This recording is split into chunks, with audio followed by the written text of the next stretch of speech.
देखिए आपको पुराने क्वेश्चन पेपर दिखा रहा हूँ कुछ, ठीक है। आप देखना किस तरह के क्वेश्चन आते हैं, ताकि आपको भी लगे कि कितना आप कर पाएंगे या नहीं कर पाएंगे, ठीक है। तो let us start with the first one.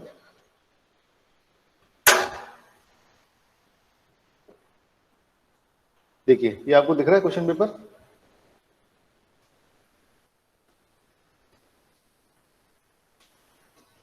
Question paper दिख रहा है आपको? Yes sir. Yes sir. तो पहले देखिए ऑब्जेक्टिव क्वेश्चन भी आते थे कुछ, तो वो ऑब्जेक्टिव क्वेश्चन है पार्ट 1 में 2008-9 का क्वेश्चन पेपर है, बिजनेस स्टैटिस्टिक्स के नाम से। और पहले ही ऑब्जेक्टिव क्वेश्चन भी आते थे, तो पार्ट 1 में करीब 20 ऑब्जेक्टिव क्वेश्चन पे, ये 10 हैं या पता नहीं 20 हैं, देखते हैं, भी 10 होंगे शायद, 10 है नहीं 20 है, एक एक नंबर के 20 हैं, तो 20 ऑब्जेक्टिव क्वेश्चन थे ये, ठीक है।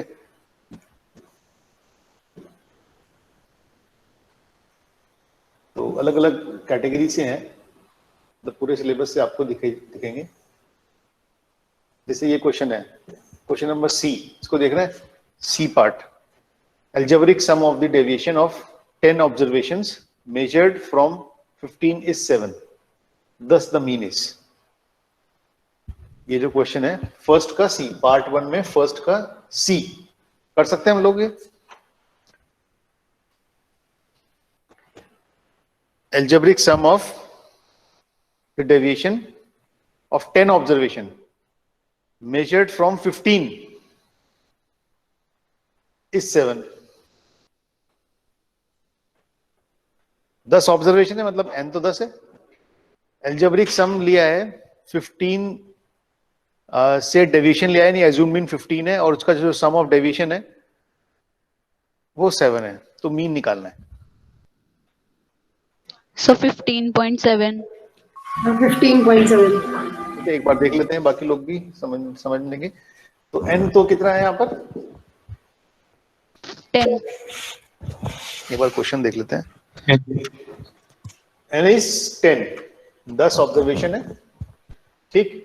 और ये कह रहे हैं कि 15 से इन्होंने algebraic sum of deviation of 10 observation measured from 15, तो जो एज्यूम मीन लिया है वो 15 लिया है, ठीक है। और जो उन्होंने सम ऑफ डेविएशन निकाला है, जिसको आप कई बार सम ऑफ डी भी बोलते हैं, वो आ रहा है 7। तो मीन कितना होगा? क्वेश्चन है मीन कितना होगा,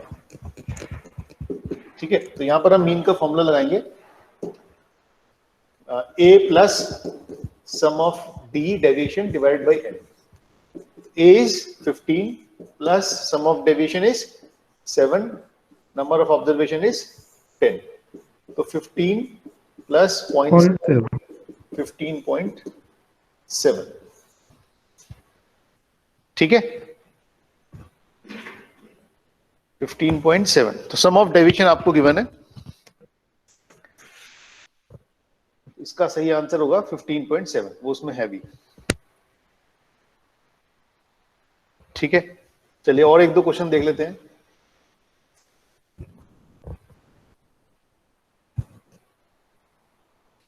सर एक डाउट था। हाँ बोलिए। सर वो प्रैक्टिस जो क्वेश्चंस आपने सेंड किए थे उसमें पहले का सर लास्ट पार्ट में थोड़ा डाउट आ रहा था मुझे। टाइम सीरीज में? Yes sir. टाइम सीरीज के क्वेश्चन में फर्स्ट क्वेश्चन में सर वो उस वाले मेथड से निकालना था ना सर, मूविंग एवरेज मेथड से। दूसरा है, एक मिनट, उसके लिए मुझे फिर वो शीट लानी पड़ेगी सर बाद में करेंगे। एक बार देख लेते हैं, आप क्या था पूछ रहे हैं।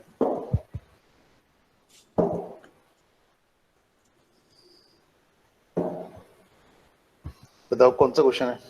पहले क्वेश्चन सर फर्स्ट क्वेश्चन, हाँ सर फर्स्ट क्वेश्चन में सर लास्ट ये demand for the month of हाँ, जो आप $52। सुनो, इसमें क्या है, जैसे आप ना ये मूविंग एवरेज निकालते जाओगे, ठीक है। तो मूविंग एवरेज निकालते में जो लास्ट वाला एवरेज आएगा, यस सर, वही 52 का एक्सपेक्टेड फॉरकास्ट होगा, ठीक है। अच्छा सर, जो मतलब 51 तक जो एवरेज आ रहा है, हाँ 51 का जो लास्ट वाला एवरेज आ रहा है ना, एवरेज, उसी को आप जी सर जी। भाई अगले मंथ में इस एवरेज के आसपास की फिगर होगी कुछ, ओके सर, ओके ठीक है। ठीक बाकी तो सारे क्वेश्चन हो गए सबसे, ये नहीं? यस सर, हो गए। इसमें कोई पूछना है किसी को? ये चीजें समझ में आ गई, क्योंकि मैंने एक क्वेश्चन में लिखवाया था ये कि monthly change, trend values, yes sir. Intercept slope कैसे समझते हैं, ये समझ में आ जाना चाहिए। सर मंथली में तो सर b/12 कर देंगे ना? b को डिवाइड बाय 12 कर देना। अगर सुनो, ऐसा है, ये डेटा आपके पास अगर ईयरली है, जैसे 2010 के बाद 11, 12, 13, 14, तो मतलब जो रेट ऑफ चेंज आ रहा है वो ईयर का आ रहा है, अपने आप ही ईयर का आ रहा है। तो उसको मंथ का बनाने के लिए आपको उसे वो करना पड़ेगा। लेकिन अगर b/12 निकालोगे, मान लीजिए फर्स्ट क्वेश्चन को आप इससे करने लगो, लीस्ट स्क्वायर से, तो इसमें जो बी आएगा ना वो ऑटोमेटिकली मंथली एवरेज ही आएगा, क्योंकि आपने डेटा मंथ का दे रहे हो। यस सर, ठीक। समझ रहे मेरी बात? Yes sir, yes sir. First question में है ये, इसमें डेटा मंथली दिया हुआ है, तो उसमें जो बी आएगा वो ऑटोमेटिकली मंथली वाला बी आएगा, मंथली रेट ऑफ चेंज। ठीक है, तो जैसा डेटा होगा उस हिसाब से आप काम करें। Thank you sir. देखिए, जैसे क्वेश्चन क्यू है, arithmetic mean and harmonic mean of the distribution are 64 एंड 49, व्हाट इज ज्योमेट्रिक मीन? बताइए। अरिथमेटिक मीन और हार्मोनिक मीन मालूम है?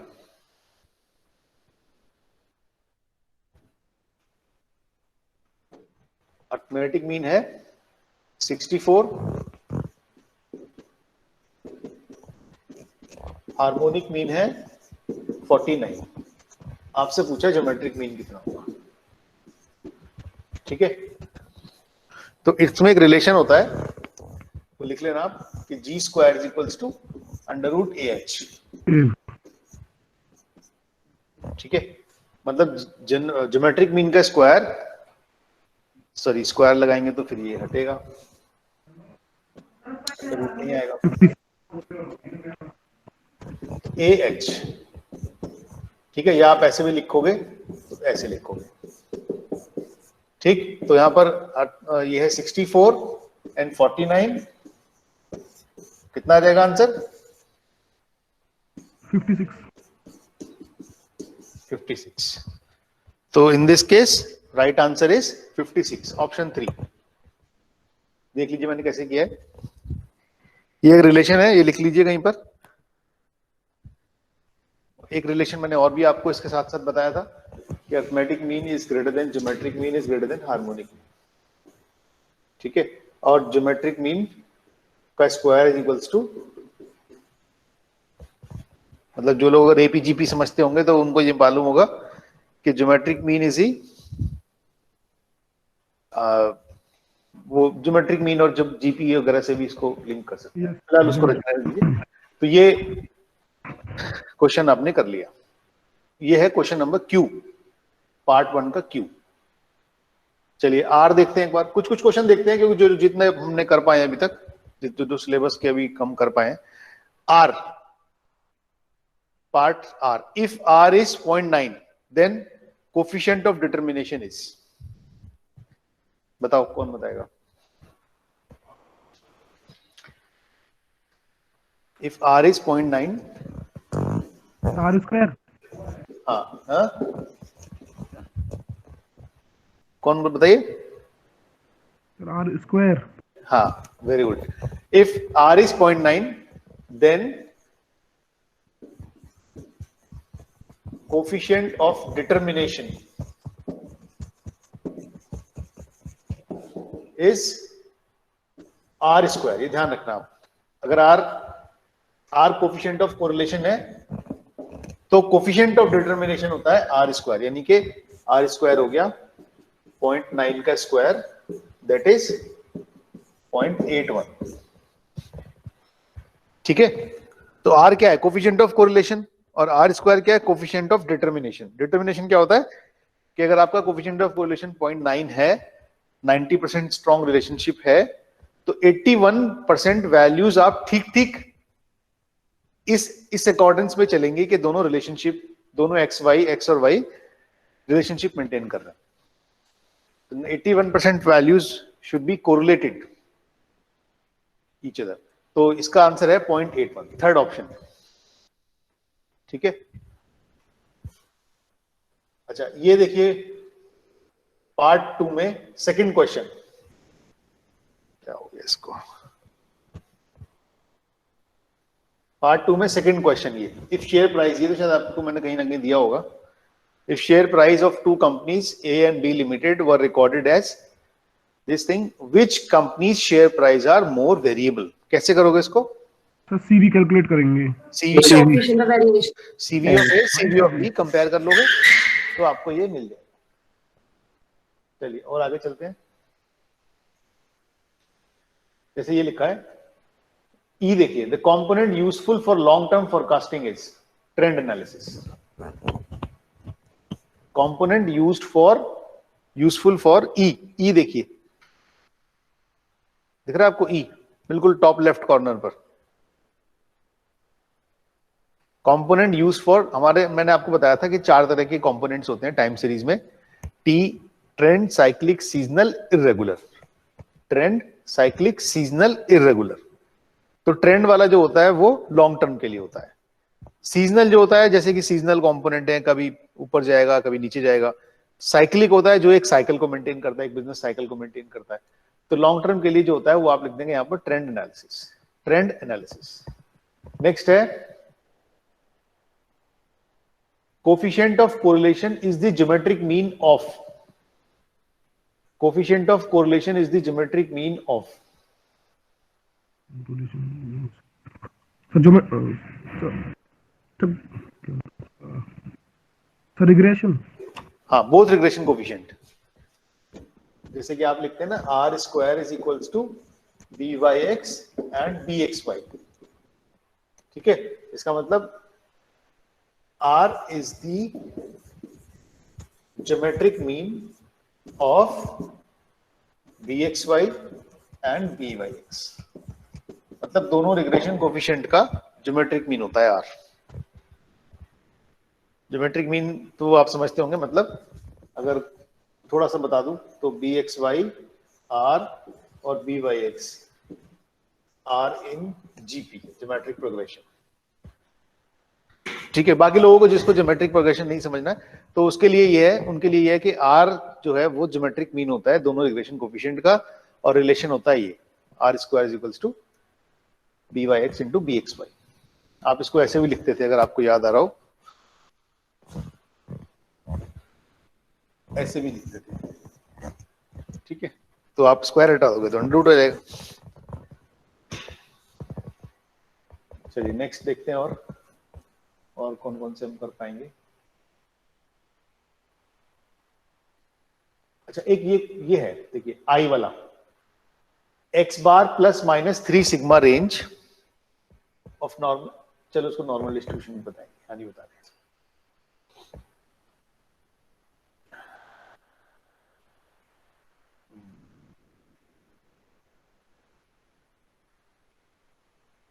अच्छा ये वाला सी वाला क्वेश्चन कर लेंगे, पार्ट सी। देखिए fit straight line trend by, Yes, sir. है ना, ये भी हमने किया Yes, हुआ sir.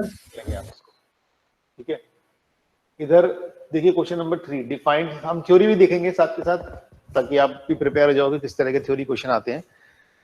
पार्ट 3 में defined statistics and discuss its application in managerial decision making.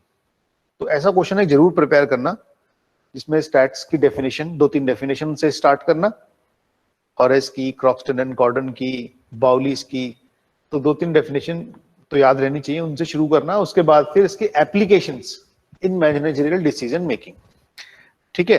अब इसको करने का तरीका पता है क्या है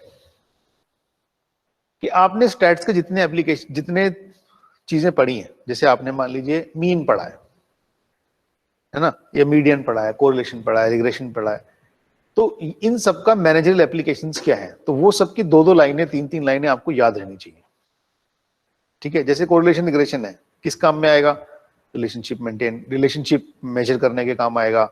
रिग्रेशन है वो फोरकास्टिंग करने के काम आएगा, ठीक है। तो हर एक पूरे सिलेबस में, अभी नहीं, पूरा सिलेबस जो हम अभी आगे की चीजें भी पढ़ेंगे, उन सबके हर एक टॉपिक के मैनेजमेंट एप्लीकेशंस जो है उसके बारे में 3-4 पॉइंट्स आपको याद रहने चाहिए। उसको मिला के पूरा क्वेश्चन तैयार हो जाएगा, ठीक है।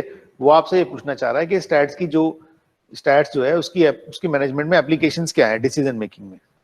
तो हर एक टॉपिक जो आपने पढ़ा है उसकी मैनेजमेंट एप्लीकेशंस को लिख देना है, तो क्वेश्चन तैयार हो जाएगा।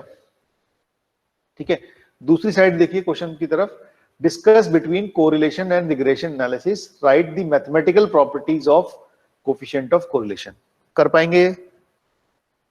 Yes sir. है ना, ये तुमने उसमें भी दिया था एसटी में। जी सर। कोरिलेशन रिग्रेशन एनालिसिस होता क्या है, डिस्टिंग्विश कई बार पूछ लेते हैं कि दोनों में डिफरेंस क्या है, कई बार दोनों में सिमिलैरिटी क्या है, कई बार दोनों में रिलेशन क्या है, वो सब चीजें याद होनी चाहिए। ठीक है, 1:1 डिफरेंस, तो वो आपको लिखना है। और अच्छा लिखा है आपने क्वेश्चन, मैंने चेक किया, काफी लोगों ने बड़ा अच्छा लिखा हुआ है। And right mathematical properties of correlation and correlation coefficient of correlation, तो उसकी मैथमेटिकल प्रॉपर्टी लिख देंगे कि भाई ये independent of change of scale होता है और r -1 से +1 के बीच में होता है, r के रिलेशन b/x के साथ क्या होता है, वो आप सब लिखते हैं। इसके साथ और में जो क्वेश्चन है वो न्यूमेरिकल है, find the mean of x and y variable and the coefficient of correlation between the two regression equations. ठीक है, तो इसको कर पाएंगे? Yes sir. Yes, sir. कोई ऐसा है जो नहीं कर पाए तो बताइए, इसको डिस्कस कर लेते हैं।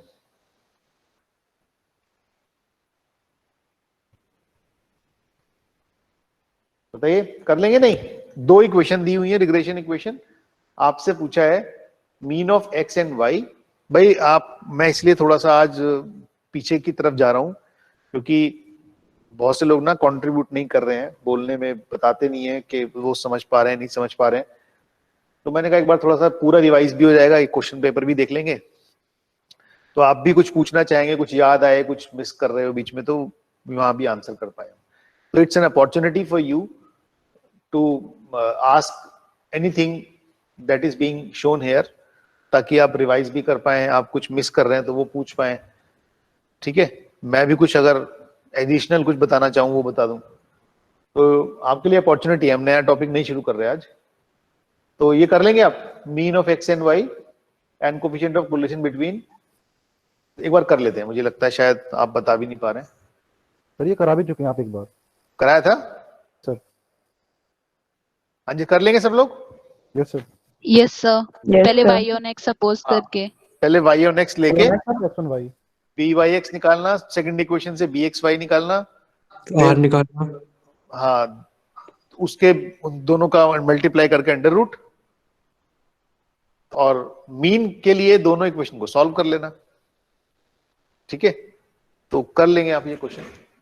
अच्छा, फिर ये इधर एक क्वेश्चन है 3 के और में, compute an appropriate measure of skewness. तो ये डेटा दिया हुआ है, क्लास इंटरवल है और फ्रीक्वेंसीज है, आपको बताना है मेजर स्क्यूनेस कितना है। स्क्यूनेस क्या करेंगे, कैसे सॉल्व करेंगे इसको? मीन निकालेंगे, मोड निकालेंगे और स्टैंडर्ड डेविएशन। हाँ, मीन, मोड और स्टैंडर्ड डेविएशन, और Karl Pearson coefficient of skewness निकाल के दे देंगे। ठीक है, अच्छा ये जो दो वैल्यूज लिखी हैं, बिलो 50 और अबव 120, इसका क्या करेंगे? सर 40 to 50 कर देंगे। हाँ, 10 का गैप कर देंगे। तब आप एक लाइन पर एज्यूम एक लाइन लिख देना यहाँ पर कि by taking the other observation, by keeping other observation in view and following the symmetricity, we keep it as the same class interval, like 40 to 50 पहले वाला, और लास्ट वाला हो जाएगा 120 to 130। 120 to 130। ठीक है, तो वो आप स्क्यूनेस निकाल के दे देंगे, कर लेंगे आप ये क्वेश्चन। ठीक है, तो ये है क्वेश्चन पेपर, बाकी चीजें अभी हमने इसमें की नहीं है।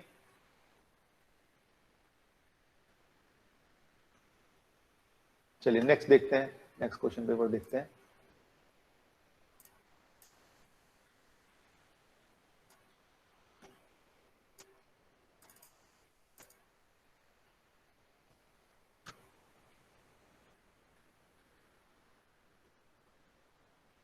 देखिए, फर्स्ट का आंसर बताइए। Sir 0। Sum of deviation taken from arithmetic mean is always 0। ये तो पहली प्रॉपर्टी थी अरिथमेटिक मीन की, तो answer is 0। Second is while calculating median The first step is ascending, descending. arrange the data. in Arrange the ascending or data. descending order. Ascending or descending. First is Second. to arrange, हाँ second option. First step is to arrange the data. Median में सबसे पहला काम है आप data arrange करेंगे. Clear? आगे देखते हैं. हाँ, सी पार्ट देखिए. A series has its mean as 15 and coefficient of variation is 20. What is the standard deviation?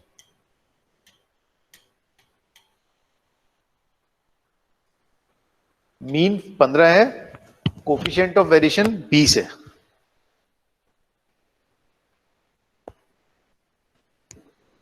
Mean 15, coefficient of variation, mean है 15, coefficient of variation 20. 3. Standard deviation निकालना है.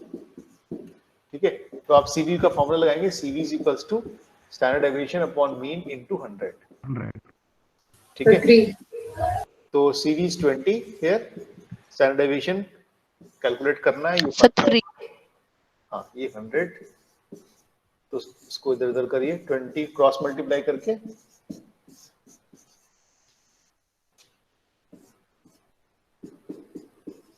Standard deviation is 3. ठीक है, तो वैसे ऐसे छोटे क्वेश्चंस, ट्रिकी क्वेश्चंस थोड़ा याद रखना. कभी कभी 2 नंबर में या छोटे क्वेश्चंस में, या कभी पता नहीं अभी फ्यूचर के बारे में कि ऑब्जेक्टिव करना क्वेश्चन को, पेपर कर दें, क्या ना करें क्या नहीं करें, तो वैसे भी याद रहना चाहिए छोटी छोटी चीजें. फॉर्मूला ही याद रह जाएगा इस बहाने. चलिए नेक्स्ट देखते हैं. Which one of the curve is more peaked than normal curve? बताइए. Which one of the curve is more peaked than normal curve? तो सबसे ऊंचा कौन सा होता है ये बताओ. मोर पीक किसकी होती है?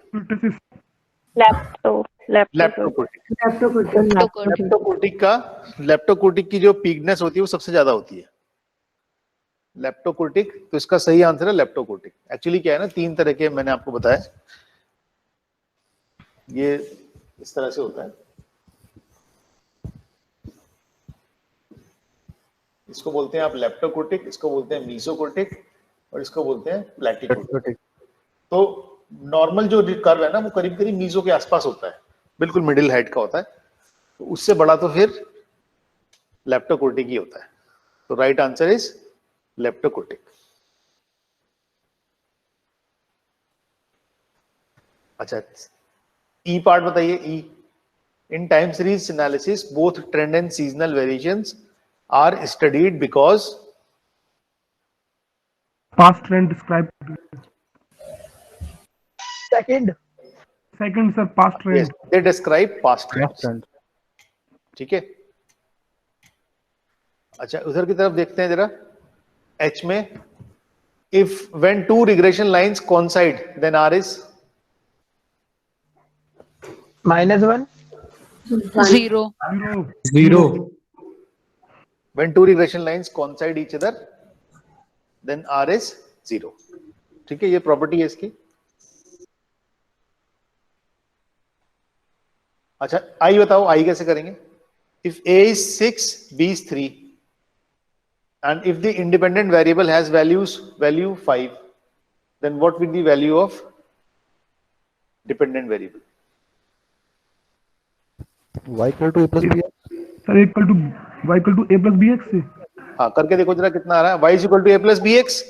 x दिया है आपको, इंडिपेंडेंट वेरिएबल x है 5. कितना आंसर आया? 21. ठीक है, तो कर लेंगे. बाकी मैं लोगों को बता देता हूँ एक बार. कुछ लोग सोच रहे होंगे पता नहीं क्या कराया है. देखिए क्वेश्चन है a is 6 and b is 3. ठीक है, तो आप जो स्टैंडर्ड फॉर्म में राइट लाइन लिखते हैं, y is equal to a plus bx लिखते हैं, तो इक्वेशन क्या बनेगी? 6 plus 3x. ठीक है, ये तो इक्वेशन बन गई.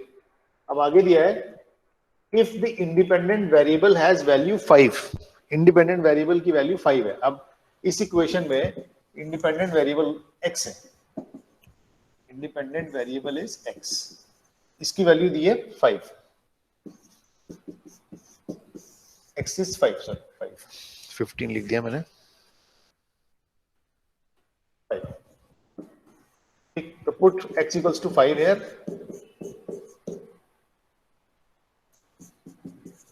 21 is the right answer। ठीक है, ऐसे ऐसे क्वेश्चन भी दे देते हैं, या ऐसे भी दे सकते हैं इस क्वेश्चन को, इंटरसेप्ट ये है 6, स्लोप 3 है, तो बता दो कितना होगा। कर लेंगे ना इसको? Yes sir. Yes sir. चलिए आगे देखते हैं। Which of the following correlation coefficient shows the highest degree of association? बताओ। Both 2 and Sir, 3. both second and third. Highest तो एक ही होगा, सेकंड। इसका आंसर सेकंड है, 1 +1 पॉजिटिव। +1 एंड सॉरी यही होगा, both second and sir both होगा। हाँ, +1 एंड Positive, negative. सर क्यों? +1 एंड -1। वो इसलिए क्योंकि दोनों एक्सट्रीम पर है, +1 सबसे ज्यादा, सबसे परफेक्ट पॉजिटिव है और -1 परफेक्ट नेगेटिव है, तो दोनों हाईएस्ट है अपनी अपनी तरफ में। वो उस एंड पर हाईएस्ट है, ये इस एंड पर हाईएस्ट है। जैसे अगर मैं आपको एक इक्वेशन थोड़ा रियल लाइन पे समझा पाऊं, तो ये अगर ये r की वैल्यू है, it is varying from -1 to +1, बीच में कहीं 0 है, -1 टू +1 और बीच में यहाँ 0 है। ठीक है, तो ये -1 और ये दोनों हाईएस्ट पीक है, बिल्कुल, मतलब इससे ज्यादा हो ही नहीं सकता। ये हाईएस्ट नेगेटिव है, ये हाईएस्ट पॉजिटिव है। ठीक है, और अगर बीच में होता है तो हम बोलते हैं 0 कोरिलेशन है, इधर होता है तो हम बोलते हैं वीक है, वीक कोरिलेशन है इसमें और इसमें। और अगर इधर होता है कहीं, इसको हम बोलते हैं, इन दोनों केस को बोलते हैं स्ट्रॉन्ग कोरिलेशन। लेकिन अगर एग्जैक्टली -1 और +1 हो तो भाई हाईएस्ट है, बिल्कुल हाईएस्ट, यानी +1 से ज्यादा तो कुछ हो ही नहीं सकता और -1 से कम कुछ नहीं हो सकता। तो इसका सही आंसर है बोथ सेकंड एंड थर्ड। चलिए, और तो फिर अभी हमने करे नहीं है। एक ये है, when the regression line y on x and the x on y form a 90-degree angle, then r is 0। ये आपको मैंने बताया था, प्रॉपर्टीज में था ये। Yes sir. आपको अगर याद हो तो प्रॉपर्टीज में था ये। क्या आंसर है इसका? 0। बताइए, और बताइए, कौन बता रहा है? सर 0।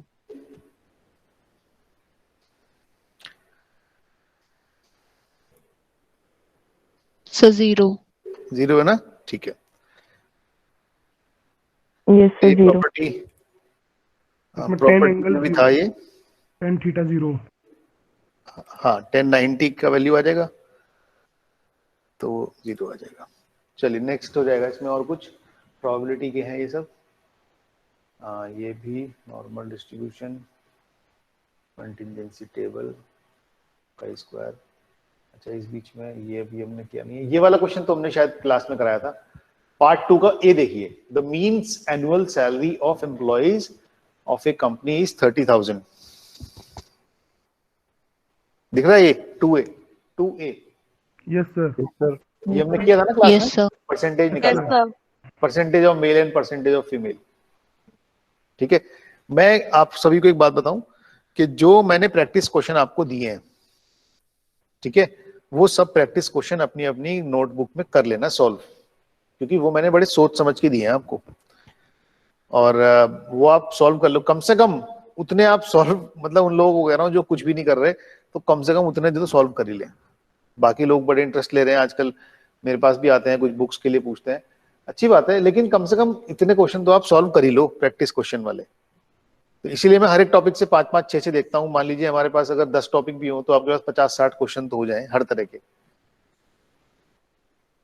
चलिए द मीन, ये तो अभी नहीं किया हमने, ये भी नहीं किया है। ये देखिए ये वाला, briefly explain the components of time series. तो कंपोनेंट्स 4 हैं, ट्रेंड, साइक्लिक, सीजनल, इरेगुलर। तो एक बात ध्यान रखेंगे, जब भी क्वेश्चन आएगा ना कंपोनेंट का, चाहे वो छोटा है या बड़ा है, ग्राफ जरूर बनाएंगे, चारों ग्राफ जरूर बनाएंगे। आपको याद है इनकी graph? Trend, No, sir. Cyclic, seasonal, irregular के ग्राफ जरूर बनाएंगे। मैं आपको दिखा देता हूँ ये वाले, ये देखिए ट्रेंड, साइक्लिक, सीजनल, इरेगुलर। इसकी अगली स्लाइड पे ये ग्राफ है इसके। ट्रेंड बिल्कुल सीधा जा रहा है, साइक्लिक जो है वो, और सीजनल जो है वो अप डाउन कर रहा है, और साइक्लिक भी अप डाउन ही कर रहा है लेकिन थोड़ा सा जर्क्स के बाद। उसके बाद फिर ये इरेगुलर है, इरेगुलर का तो कोई मोशन बन ही नहीं रहा है। तो ये जब भी 4 डिस्कस करेंगे, कंपोनेंट्स की बात आएगी, चारों को लिखेंगे, एग्जाम्पल लिखेंगे और चारों के ग्राफ जरूर बनाएंगे। ठीक है ना, ये बात ध्यान रखना, कहने की जरूरत ना पड़े, ये वहां पर आपको ये याद रहना चाहिए कि जब भी ये क्वेश्चन आएगा, क्वेश्चन जरूर आएगा, component of time series question आता जरूर है। अच्छा एक बार और कभी कभी ये भी पूछ लेते हैं कहीं पर, जैसे ना कहीं पर एक बात पूछेंगे कि भाई ये कंपोनेंट अगर ये कंपोनेंट चारों इंडिपेंडेंट है तो आप ये एडिटिव मॉडल यूज करते हैं, और अगर डिपेंडेंट है तो ये मल्टीप्लिकेटिव मॉडल यूज करते हैं। ठीक है, ट्रेंड, ये जो TCSI लिखा है ना, ये ट्रेंड, साइक्लिक, सीजनल, इरेगुलर लिखा है। ठीक है, तो अगर ये चारों कंपोनेंट अगर इंडिपेंडेंट है तो आप एडिटिव मॉडल यूज करते हो, डिपेंडेंट है तो मल्टीप्लिकेटिव मॉडल। इससे ज्यादा आपको इसमें करना नहीं है कुछ, आप बस इतना याद रखना कि additive and multiplicative model, additive model is used in case of independency between these variations, and dependency के केस में मल्टीप्लिकेटिव मॉडल्स। तो ये आपने यहाँ पर इसका आंसर कर देंगे। फिर एक क्वेश्चन यहाँ लिखा है 3 में, पार्ट 3 में देखिए पहला क्वेश्चन, पार्ट 3 का पहला question. Statistics are like a clay of which you can make God or devil as you please. In the light of this statement, discuss the use and limitations of statistics. Sir merits demerits बताने पड़ेंगे इसमें। क्या बताने पड़ेंगे? Sir merits की statistics किसमें काम आता है वो सर, उसके वो हो जाएंगे गॉड, और उसका अगर उसको मिसयूज करेंगे तो वो डेविल वाला। हाँ जी बिल्कुल। तो आप पहले इस स्टेटमेंट को थोड़ा सा डिफाइन कर लेंगे कि भाई इस स्टेटमेंट का मतलब क्या है। You can use those data to prove something. You can use those the same data to disapprove something. So you can put your arguments in. So in support of your argument, you can put the data with. You can put your data with some interpretations. तो आप दोनों के इसके usage, limitations और इस एक statement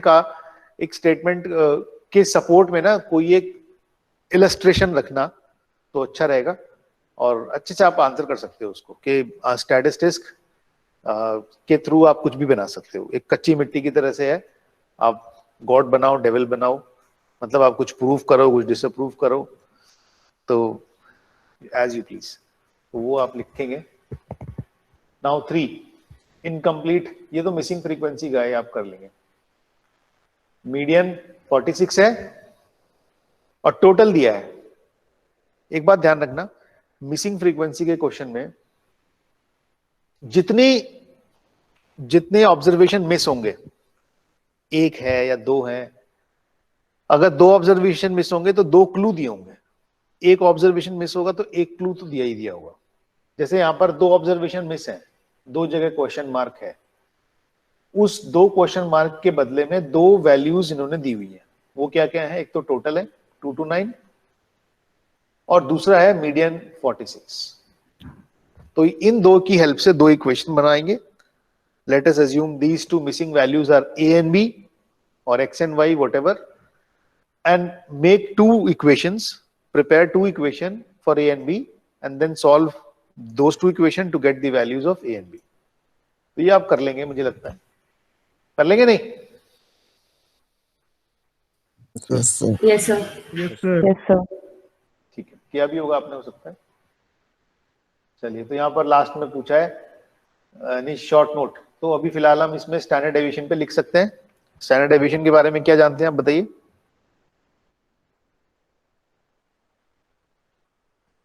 standard deviation के बारे में क्या जानते हैं, एक दो लाइनें बताइए, एक दो पॉइंट्स बताइए।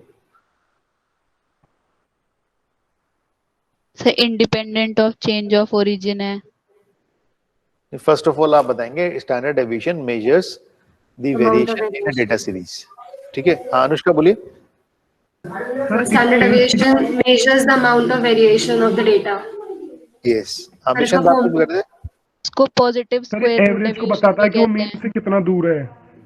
हाँ, it use to measure the scatteredness of the data around mean, क्योंकि हम मीन को लेते हैं ना, यहाँ पर x माइनस एक्स बार का होल स्क्वायर लेते हैं, तो हम सेंट्रल टेंडेंसी का मीन यूज करते हैं। तो मीन के अराउंड स्कैटर्डनेस कितनी है, फैलाव कितना है डेटा का, तो वो हम यहाँ मेजर करते हैं। तो standard deviation use to measure the variation, number one. उसके बाद स्कैटर्डनेस बता देंगे, फिर उसके बाद बता देंगे it is also known as root mean square deviation. Root mean square deviation, क्योंकि आप स्क्वायर भी करते हो और अंडर रूट भी लिखते हो। फिर it is always a positive value, it is independent of origin but not to scale. तो इस तरह से आप इसका फॉर्मूला वगैरह लिख देंगे। तो जब भी कोई चीज को डिफाइन करनी हो तो फॉर्मूलाज वगैरह जरूर लिखिए। फॉर्मूलाज क्या होता है ना, एकदम टेक्स्ट तो आदमी को पढ़ना पड़ता है, फॉर्मूला देखना पड़ता है। तो एवेल्युएटर को जैसे ही फॉर्मूला दिखेगा ना, वो वहीं सेटिस्फाई हो जाएगा कि yes you know this thing, और आप समझ रहे हैं, कैलकुलेट करना जानते हैं, तो वो शायद टेक्स्ट को स्किप भी कर दे। तो आप जरूर फॉर्मूला, इलस्ट्रेशन, एग्जाम्पल्स जरूर लिखें जब भी आप कोई थ्योरी क्वेश्चन अटेम्प्ट कर रहे हैं। तो डेटा के सपोर्ट में, अपने थ्योरी के सपोर्ट में कोई एक फॉर्मूला या कोई उसका इलस्ट्रेशन, छोटा मोटा एग्जाम्पल, कोई प्रॉपर्टी आप जरूर वहां लिख सकते हैं, क्योंकि वो चीज ना फिर आपके थ्योरी क्वेश्चन के वेटेज बढ़ा देती है। तो मतलब मेरे कहने का मतलब है कि जो न्यूमेरिकल लवर्स हैं वो थ्योरी को भी न्यूमेरिकल की तरह लिख सकते हैं, लाइक दिस। रैंक कोरिलेशन का पूरा नाम क्या है? स्पीयरमैन्स coefficient of rank coefficient of correlation. स्पीयरमैन्स coefficient of rank correlation. थोड़ा बता देंगे इसके बारे में कि ये क्वालिटेटिव वेरिएबल का फॉर्मूला लिख देंगे। ठीक है, दो तीन केस बता देंगे कि रैंक टाइड केसेस में है, अनटाइड केसेस में, और वो आप लिख देंगे। बाकी तो हम अभी करेंगे तो पता लगेगा। तो ये तो सेकंड हो गया। चलिए एक और देख लेते हैं इसमें। ये देखिए,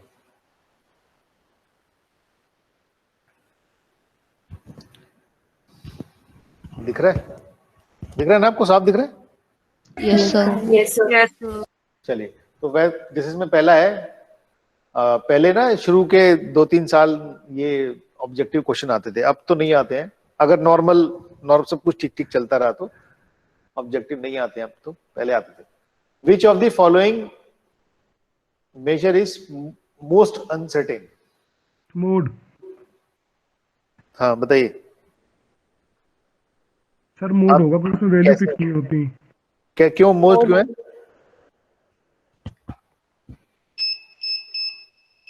मोड क्यों होना चाहिए? सर ये सर, वो इसलिए तो सर उसमें एक वैल्यू अज्यूम करनी पड़ती है ना, सबसे बड़ी वाली सर। नहीं, इसका Sir, geometric mean. Geometric mean. नहीं, द हार्मोनिक मीन। नहीं, मोस्ट अनसर्टेन तो इसमें मोड ही है। मोड पता है क्यों है? क्योंकि मोड के साथ एक सबसे बड़ी दिक्कत यह है कि मोड एक मैं आपको एक चीज दिखाता हूं, रुकिए।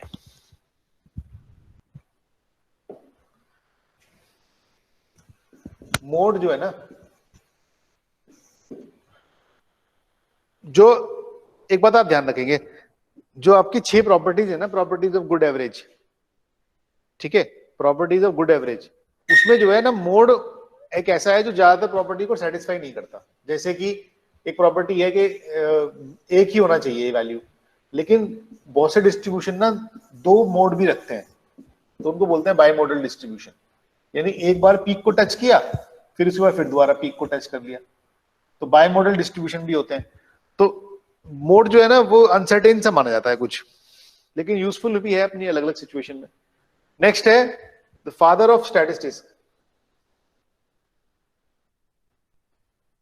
None. Sir, none of the कौन है वैसे?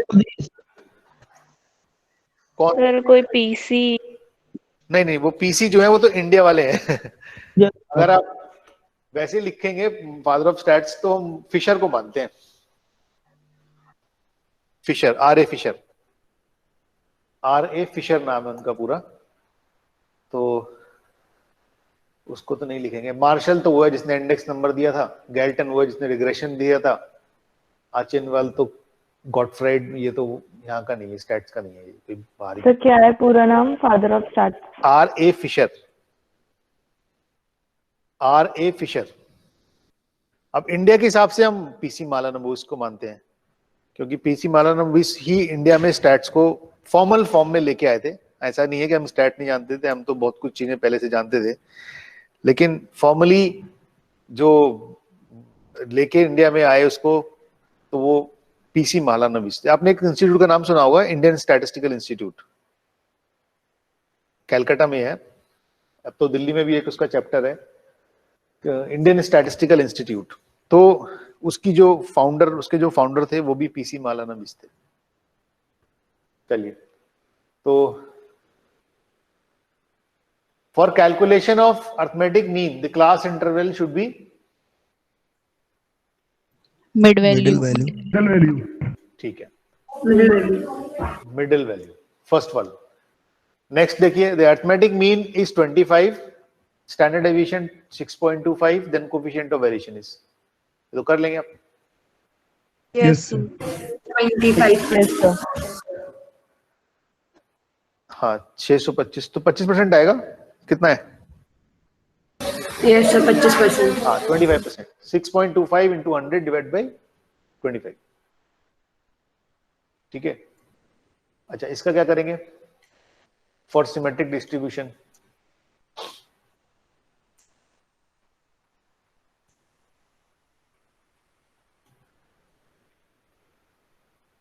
बताइए इसका आंसर क्या होना चाहिए?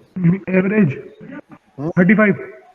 Q1 है 25, Q3 है 45, तो Q2 मतलब मीडियन मतलब Q2, 35. So 35. हाँ 35।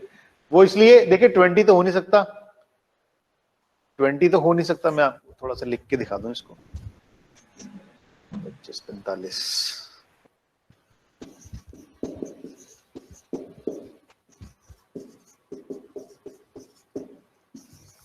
Q2 निकालना है आपको, ठीक है। अब आप अगर पूरे रियल स्केल पे देखें तो आप तीन निकालते हैं, Q1 Q2, तीनों को क्या बोलते हैं? क्वार्टाइल्स। ये वैल्यू 25 है, ये वैल्यू 45 है। ऑब्वियसली Q2 जो है वो बीच में कहीं होगा। अब जो हमारे पास जो ऑप्शन है, जो ऑप्शन है 20 हो ही नहीं सकता, क्योंकि 20 तो इधर आ जाएगा, 20 तो वो तो हो नहीं सकता, इस रेंज से बाहर है, Q1 से भी कम है वो तो। 25 तो Q1 ही है, तो वो Q2 क्यों होने लगा? 30 इधर है, लेकिन 35 एक ऐसा है पॉइंट जो कि इससे और इससे बराबर डिस्टेंस पर है। 35 जो है Q2, वो दोनों से बराबर डिस्टेंस पर है, दोनों से जो डिफरेंस है उसका 10 10 है, तो right answer is 35। Q2 is exactly middle in the distribution, मतलब मीडियन है।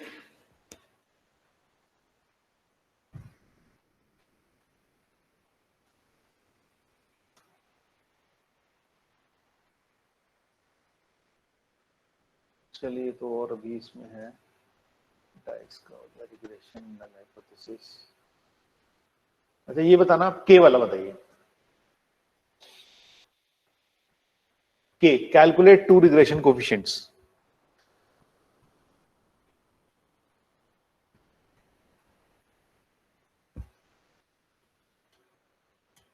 कर सकते हैं? Yes Yes, sir. के वाला बताइए कैसे करेंगे? सर BYX निकाल लेंगे, R into standard deviation of Y Standard divide deviation of y. Deviation हाँ ऑफ X। ठीक है, ठीक है, तो आप यूज करेंगे ये वाला रिलेशन कि BYX equals to R sigma Y upon sigma X। Values आपको दी हुई है, वैल्यूज यहां पर है, R 0.8 और ये है 14 तो ये हो गया ऐसे, तो कितना आता है?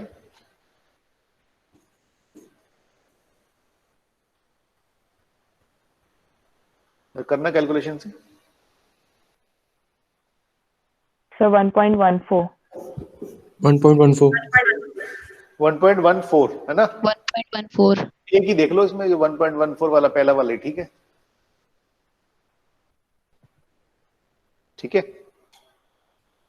1.14 और तो कोई BY है नहीं, फर्स्ट आंसर इज ओके। आगे लिखा है इसमें, in case of multiple regression analysis there are at least 3 variables. Answer is 3। Multiple जब करने जाएंगे, सिंपल में तो 2 होते हैं, मल्टीपल में जब जाते हैं तो 2 से ज्यादा होते हैं, तो कम से कम 3 तो होने चाहिए एटलीस्ट। ठीक है, यस सर। चलिए और देखते हैं। ये क्वेश्चन देखिए, statistics are numerical statement of fact in any department of inquiry. Question number 3 बता रहा हूं मैं, पार्ट 3 का question 3। Statistics are numerical statement of facts in any department of inquiry and placed in relation to each other. Comment and discuss the characteristics of statistics. तो इस तरह के question ना काफी आते हैं, जो स्टेटमेंट दे देंगे, उस स्टेटमेंट के साथ आपसे पूछेंगे comment and discuss the characteristics. तो कैरेक्टरिस्टिक्स बताएंगे और ये बताएंगे कि दीज आर न्यूमेरिकल स्टेटमेंट। तो एक लिमिटेशन तो खुद ही बता दिया, facts in any department of inquiry, यानी एनी डिपार्टमेंट मतलब किसी भी डिपार्टमेंट के लिए वो यूजफुल है, and place in relation to each other, यानी हर एक डिपार्टमेंट को बांध के रखता है। यानी डेटा जो एक ऐसी चीज है, centralised data that is used for any department, whether it is marketing, finance, किसी के लिए भी। तो आप इसको आंसर कर सकते हैं। फिर अगला है, find the measure of skewness and कुर्टोसिस। ये तो कर लेंगे, यस सर। Yes sir. है ना, मेजरमेंट ऑफ स्क्यूनेस एंड कुर्टोसिस, तो ये आप निकाल सकते हैं। 4th है, fit a straight line trend. ये भी आपने किया होगा, ये प्रैक्टिस क्वेश्चन में भी था। Find A fit a straight line trend, 4th दिख रहा है ना आपको? Yes sir. अच्छा, 4th का जो और वाला है, the equation of 2 regression line, ये भी हमने किया था, ये तो हमने क्लास में किया था। Yes sir. Yes sir. है ना, इसमें जब ये जो स्टूडेंट ऑब्टेन मीन वैल्यू, तो ये रिवर्स आ रहा था और आर का वैल्यू शायद नेगेटिव आ रहा था, ऐसा कुछ है। तो ये आप कर लेंगे। देन अभी इसमें ऐसा कोई करने वाला नहीं, ये वाला आपने क्वेश्चन किया था। हाँ देखिए, लास्ट क्वेश्चन, लास्ट वन बिल्कुल, the following table shows the distribution of student. तो ऐसे करके दिया हुआ है, इसमें बोल रहा है calculate coefficient of correlation between majority and playing habit. तो इसको हमने शायद क्लास में कराया था कि एज को तो ऐसे ही रहने देंगे और नंबर ऑफ स्टूडेंट और रेगुलर प्लेयर की हेल्प से एक परसेंटेज निकालेंगे कि कितनी प्लेइंग हैबिट है और उसका कोरिलेशन निकाल देंगे। क्लास में कराया था क्वेश्चन, याद है?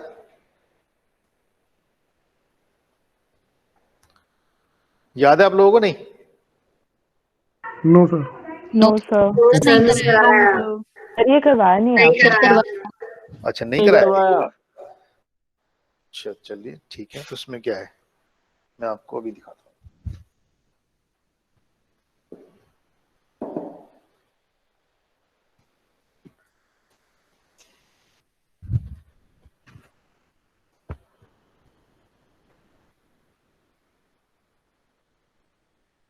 ये देखिए इस क्वेश्चन को देखिए, क्वेश्चन नंबर 2, क्वेश्चन नंबर 2 यही क्वेश्चन है वो, दिख रहा है आपको? तो ये डेटा येलो मैंने कर दिया है, ये डेटा हमें गिवन है क्वेश्चन में। एज है, नंबर ऑफ स्टूडेंट्स है, रेगुलर प्लेयर है। ठीक है, हमें निकालना है correlation between age and playing habit. ठीक है, एज तो ठीक है, एक्स है, लेकिन वाई क्या है? Playing habit. तो वाई वेरिएबल डायरेक्टली गिवन नहीं है यहां पर। ठीक है, तो वाई को हम क्रिएट करेंगे, वाई वेरिएबल नया बनाएंगे। वो कैसे बनाएंगे? With the help of number of students and regular player. ठीक है, मेरे साथ सुनते रहना मेरी बात को। एक्स को कुछ नहीं करेंगे हम, एज इज फिक्स्ड, क्योंकि एज का तो हमें चाहिए ही। आप क्वेश्चन में देखिए क्या लिखा है, find the coefficient of correlation between age and playing habit. Age तो ठीक है, एज का तो कुछ नहीं करना है, 15, 16, 17 ये एज इट इज रहेगा। प्लेइंग हैबिट जो है ना वो हमें डिराइव करना पड़ेगा, help of number of students and regular player. अब देखिए 200 रेगुलर प्लेयर है आउट ऑफ 250। 15 की एज में पहला ये देखिए, ये वाला जो है फर्स्ट, 15 की एज में टोटल स्टूडेंट है 250, उसमें से 200 हैं जो रेगुलर खेलते हैं। तो 15 की एज में प्लेइंग हैबिट कितनी हो गई? 200 डिवाइड बाई 250 इंटू 100। तो परसेंटेज में कन्वर्ट कर लिया इसको, देखो कितना आ रहा है, 200 डिवाइडेड बाई 250, सर 80 80%। मतलब 15 की एज में 80% स्टूडेंट खेलते हैं, रेगुलर प्लेयर है। ठीक है। सिमिलरली 16 की एज में देखो, 16 की एज में out of 200 150 are regular player. 75 कितना है? 150 divided by 200 into 100, 75। Yes, sir. ठीक है। सिमिलरली हम ये सारे वैल्यूज को मिलाकर हमने ये एक नया वेरिएबल बना लिया, that is playing habit. Playing habit. अब हमें इनका कोई यूज नहीं है, अब हम इसको हटा देंगे और now we have x, we have y, और बाकी इसका कोरिलेशन निकाल लेंगे।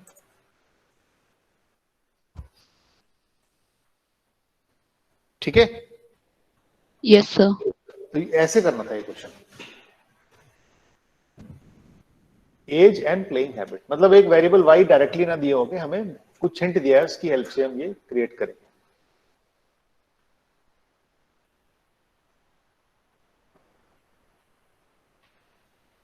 चलिए, तो now it's time for attendance.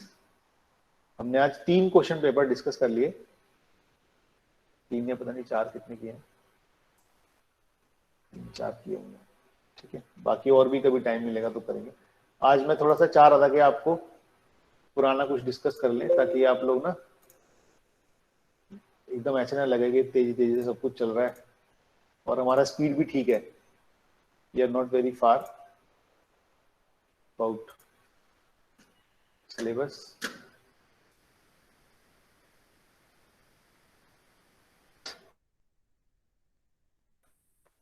Abhishek Lohit, present sir. Aditi, Present, sir. Afroz, present sir. Akanksha, Present, sir. Akash, present sir. Akash Shivaj, Akash Shivaj पता नहीं कहाँ गया ये, कल भी नहीं था। Akshay, present sir. Altamash, present sir. Aman, present sir. Amit, present sir. Amit Vaish, present sir. Ankita Rai, sorry